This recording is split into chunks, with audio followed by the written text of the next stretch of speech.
অষ্টম শ্রেণীর শিক্ষার্থী বন্ধুরা, তোমাদেরকে ইজি লার্নিংয়ের পক্ষ থেকে স্বাগত জানাই। আজকের ভিডিওতে তোমাদের ইসলাম শিক্ষা বইয়ের 49 পেজে যে কাজটি রয়েছে, দলীয় কাজ, সেটির একটি নমুনা উত্তর প্রদর্শন করব। এখানে বলছে, আমার উপর জাকাত ফরজ হলে কেন আমি বা আমরা সঠিক নিয়মে জাকাত আদায় করব।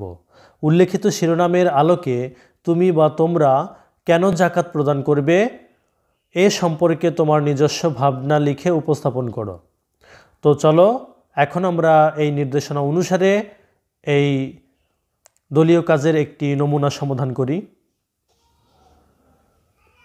আমার উপর জাকাত ফরজ হলে কেন আমি বা আমরা সঠিক নিয়মে জাকাত আদায় করব। আমার উপর জাকাত ফরজ হলে আমি অবশ্যই জাকাত আদায় করব, কারণ জাকাত আদায় করা আল্লাহ তাআলার হুকুম।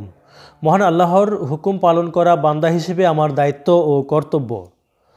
আমি যদি জাকাত আদায় করি তাহলে আল্লাহ তাআলা আমার উপর খুশি হবেন, আর আল্লাহ তাআলা আমার উপর সন্তুষ্ট থাকলে আমি দুনিয়া ও আখিরাতে সফলকাম হতে পারব।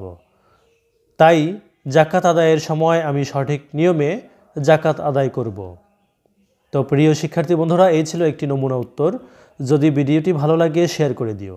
ধন্যবাদ সবাইকে সাথে থাকার জন্য।